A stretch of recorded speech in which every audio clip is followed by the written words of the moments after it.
నమస్తే అండి.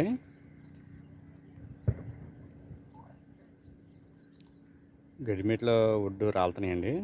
అవి మనం గేదెలకేసుకునేటప్పుడు ఈ విధంగా దులుపుకున్నట్లయితే కనుక మన కోళ్ళు తింటా ఉంటాయి. ఇది మామూలుగా నూగు అనేది పెద్దగా ఉండట్లేదండి. ఇప్పుడు మిషన్లో కోతలు పోతున్నాయి కాబట్టి ఒడ్డుకి నూగు అనేది పోతుంది. అలా దులిపిని డైరెక్ట్గా ఇచ్చేవచ్చు, ఇబ్బంది ఏమి ఉండదు. డైరెక్ట్గా తిన్నా కానీ ఆల్రెడీ మగ్గిపోయి ఉంటుంది కాబట్టి గడ్డిలో పెద్ద నూగు ఏమి ఉండదు వరి గింజకి. మనం కోతలో కంటే మిషన్ కోత కంటే కూడా మామూలుగా మనుషులు కోసిన కోత పొన వేసి నూర్పిడి చేసిన దాంట్లో నూగు ఎక్కువ ఉంటుందండి. మిషన్ కోతలు ఎక్కువ రాపిడి వల్ల నూగు అనేది తక్కువగానే ఉంటుంది.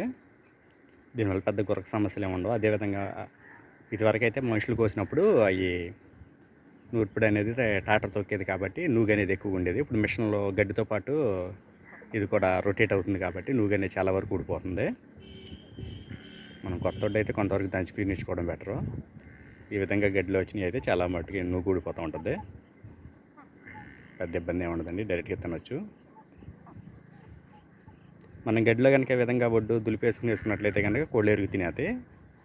దానివల్ల ఎలుకలు అనేవి గడ్డి తక్కువగా కొట్టేస్తూ ఉంటాయి. లేకపోతే ఈ ఒడ్డు కనుక ఉన్నట్లయితే కనుక గడ్డిని బాగా ఎలుకలు పాడు చేసేస్తూ ఉంటాయి, ముక్కలు ముక్కలు కింద చేసేది.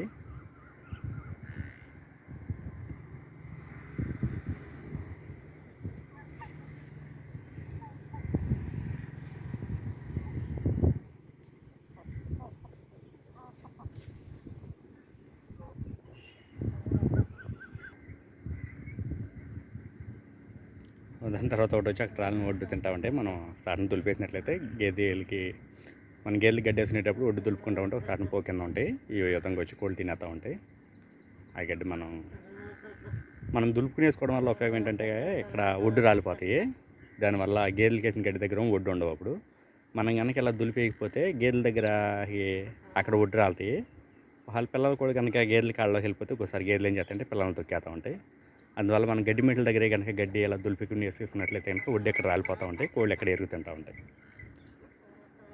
గింజలు కనుక రాలినట్టుంటే మనం గేదెల దగ్గర కానీ ఆవుల దగ్గర కానీ వేసినప్పుడు ఈ ఒడ్డు కోసం కోడి వెళ్ళిపోయి దూసైతే పిల్లలు కూడా వెళ్ళిపోతాయి. గేదెలు అటు ఇటు తిరిగినప్పుడు పిల్లలు కాళ్ళ కింద పడిపోతాయి. అందులో గడ్డి వేసే ముందే ఇక్కడ మనం దులిపేసుకుంటే చాలా మటుకు ఒడ్డు రాలిపోతాయి. ఇక్కడే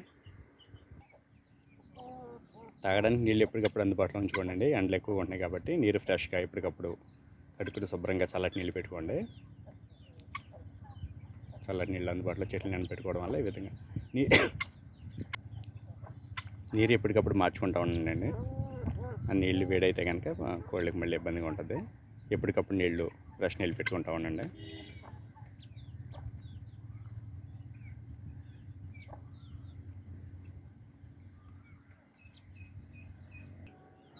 కొబ్బరి బొండాలకు సంబంధించింది ఇక్కడ కొబ్బరికాయలు అవి ఉంటే వాటిల్లో ఏం చేసిందంటే వర్షం పడడం వల్ల 2 రోజుల క్రితం చెదపురుగు పుట్టేసింది. ఇప్పుడు దీంట్లో దూసుతున్నాయండి. ఇలాంటి చెత్త అలాంటి మనం పోగుల కింద వేసుకుంటే చెదపురుగు చెమ్మకి ఏం చేద్దంటే చెదపురుగు త్వరగా పడుతుంది. దానివల్ల పిల్లల్లో గ్రోతింగ్ బాగుంటుంది. నమల పెట్టపిల్లలు అమ్మేసినట్లు పుంజిపిల్ల పెట్టపిల్ల ఉంచాను కదండి. ఇది పుంజిపిల్ల, పెట్టపిల్ల వేరే చోట ఉంది.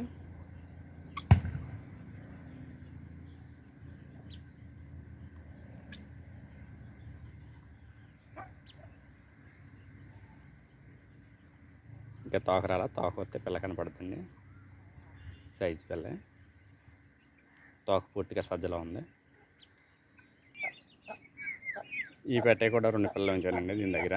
మిగతా పిల్లలు తీసాను. ఈ పిల్ల కొద్దిగా సపరేట్ చేసుకున్నట్లయితే కనుక మనం పెట్టని క్రాసింగ్ చేసేసుకోవచ్చు. ఒక 1 రోజుల్లో మనం గాబులు వేసుకుని పిల్లల్ని సపరేట్ చేసుకున్నట్లయితే పెట్టని మళ్ళీ క్రాసింగ్ చేసుకోవచ్చు.